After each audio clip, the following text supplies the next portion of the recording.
Olá, meu nome é Priscila Casarégio, eu sou vice-presidente do Instituto IBA, que é Instituto Beneficente Aconchego, e eu venho falar para vocês um pouco do que é a Casa do Aconchego. A casa foi um lugar que foi pensado por algumas pessoas, alguns amigos, algumas pessoas que já tinham um trabalho de capelania hospitalar, que significa estar dentro de um hospital, cuidando da alma da pessoa enferma.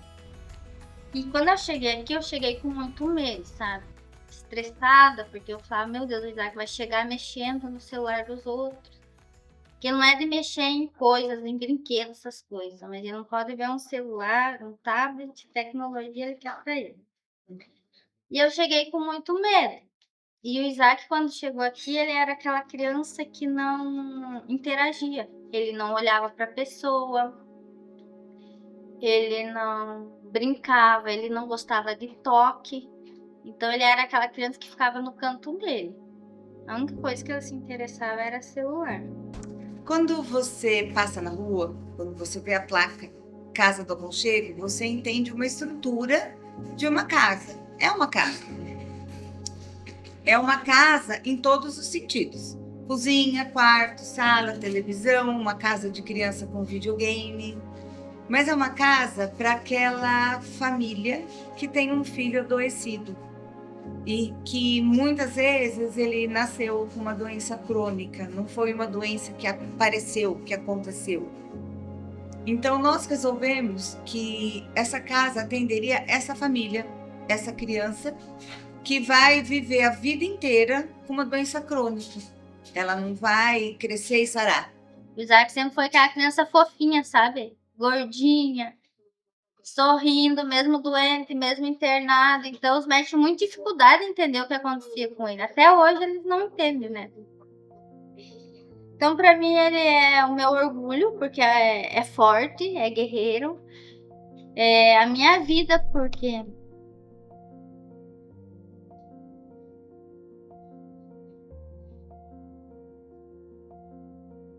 que é uma mãe que não sabe fazer outra coisa a não ser cuidar daquele filho.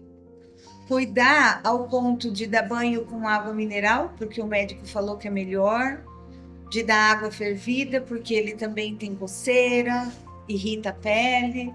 É um trabalho que quando a gente olha, a gente fala é desumano. Você ferver água, pôr numa bacia. É um cuidado, um prazer, um zelo. E uma mulher que não reclama. Que não reclama. ele é a minha razão de viver. Assim como a minha filha, Amanda, também é. Agora tem minha netinha também, que é a Helena. Eu amo demais aquela guria. Mas o Isaac, ele é uma fonte de luz que não tem explicação. É só você vivendo com ele para você entender. Porque ele não fala, mas ele se comunica com todo mundo. Ele não é aquela criança, tipo, grudenta, que demonstra carinho. É mais fácil ele te dar um tapa do que ele te dar um carinho, entende? E mesmo assim as pessoas conseguem se apaixonar. As pessoas conseguem se apaixonar pelo jeito dele, do jeitinho que ele é, sabe? Quando nós nos olhamos, eu, Sandra, Giselda, Dr. Paulo, a gente pensa o que nós vamos fazer para facilitar essa vida. Como nós vamos melhorar a vida dessa criança, dessa mãe, desse pai, às vezes de uma avó que cuida do neto, porque o pai e a mãe já não estão mais. Então a casa sai dessa estrutura da casa, que tem horário, que tem regras. A casa tem horário, a casa tem regras, mas a Casa do Aconchego tem uma coisa que se chama compaixão. A Casa do Aconchego tem uma coisa que se chama o que o outro precisa, não o que o outro poderia querer. diagnosticado mesmo com não só com a doença de Crohn, mas descobriu que ele já tinha desenvolvido a síndrome nefrótica também. Então ele tinha 2 doenças graves, a síndrome nefrótica e a doença de Crohn. E na época eu vim sozinha para cá, então foi uma época muito difícil para mim, quanto para minha família, porque como eu tenho outra filha, eu tive que deixar tudo lá e vir para cá, né? Sozinha, com medo, porque sou de uma cidade do interior, uma cidade muito pequenininha, e do nada ter que vir para São Paulo. Eu nunca me imaginei vir para cá. Durante 10 anos, nós ficamos só uma casa-dia, onde a mãe lavava a roupa e ia embora. Na pandemia, a gente tinha o projeto de se tornar hospedaria. E a gente não gosta do nome Casa de Apoio. A gente gosta do Casa do Aconchego e gosta da hospedaria, onde a gente pode hospedar pessoas. Quem são essas pessoas? São as pessoas que vêm de outros estados e hoje até de outros países para se tratar em São Paulo. Aqui na nossa região, nós estamos aqui em cima, em Pinheiros, então é o Hospital das Clínicas, é GRAAC, é Emílio Ribas. Essas crianças vêm para se tratar aqui e as casas de apoio não estão dentro da cidade de São Paulo. A maioria está em Budas Artes, Carapicuíba. A mais próxima que a gente tem, acho que é Pirituba. A mais próxima aqui dos hospitais. Então é difícil a locomoção. Outra dificuldade que a gente percebeu são as crianças que passam por transplante. Nenhuma casa de apoio fica com o doador. Então o pai doa o fígado para o filho, mas ele não pode ficar na casa de apoio que o filho está. Nós abrimos também para isso. Então hoje o pai é o doador e nós ficamos com o pai, com a criança, com a mãe e com o cuidador do pai e da mãe. Uma casa que apoiaria uma mãe com uma criança em situação de transplante, hoje apoia 4 pessoas. E nas outras casas onde eu ficava, tinha que ajudar no serviço, nas tarefas, né?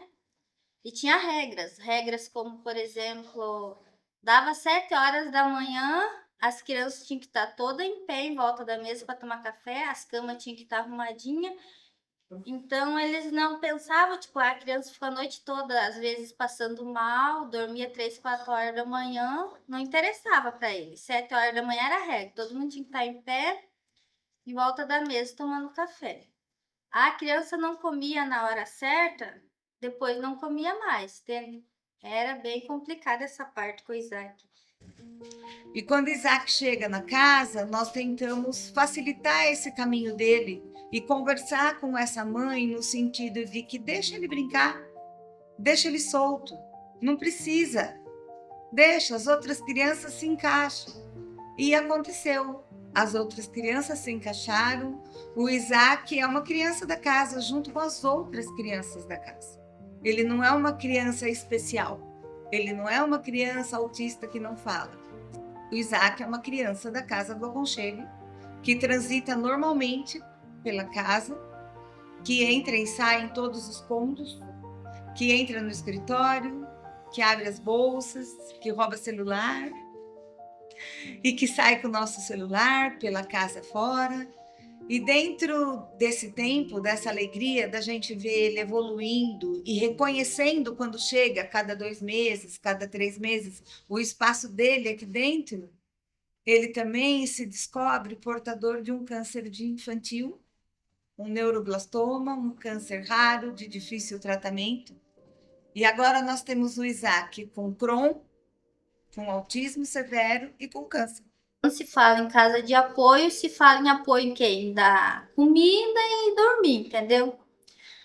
Mas aqui é diferente. Ele se preocupa com o psicológico da mãe, ele se preocupa com o psicológico da criança. Eles conseguiram psicólogo pro Isaac, eles conseguiram fono pro Isaac, que veio aqui na casa tratar dele. Então é um suporte que a casa não precisava dar e ela dá, entende? Tenho 4 netos. Então, o sentimento hoje pelas crianças não é mais o sentimento de mãe. Hoje é o sentimento de vó, que é muito maior que o sentimento de mãe. Então, eu tenho o Isaac como meu neto nesse sentido, de proteger, de não querer que outra criança faça diferença com ele, não queira brincar com ele. E entre nós dois se criou um vínculo muito gostoso. Porque nessa bagunça do celular, de morder o celular, de quebrar o celular, de arrancar a capinha, ele morde quando ele tem dor. Ele não sabe dizer, olha, o câncer que eu tenho no meu abdômen está doendo. Mas ele sabe pegar o celular e morder. O Isaac, ele é a minha inspiração de todos os dias. Tu olha para ele, mesmo que ele esteja no quarto do hospital, lá sentado ou deitado, ele está sempre sorrindo. Nunca tirou o sorriso do rosto. Então, é a minha inspiração de todos os dias. Não consigo fazer, eu penso, cara, o filho tá lá e tá conseguindo. Então, são coisas que é só ele que me faz seguir em frente, entendeu? Lutar, batalhar, conseguir. É graças a ele. O que eu tô fazendo hoje, sempre falei pra ela, é bom por vocês. E ele foi mudando, tipo, muito rápido depois que ele chegou aqui. Porque eu acho que o que transformou o Isaac não é a questão de impor limites, ou é a confiança que ele pega. Porque ele não confiava em ninguém, entende? Então, quando ele chegou aqui, ele viu que ele podia confiar nas pessoas. Que todo mundo tratava ele diferente, tratava ele com muito amor, com muito carinho. E aquele amor de verdade, sabe? A gente foi acolhido, não só ele, mas quanto eu, tipo assim, com muito amor. E faz a gente, o que nos move, né? O que move o nosso coração, o que move o nosso desejo de ajudar, de servir, é compaixão. Quantas vezes a mãe olha para nós aqui e diz assim, eu tô tão cansada, eu não sei mais o que eu faço.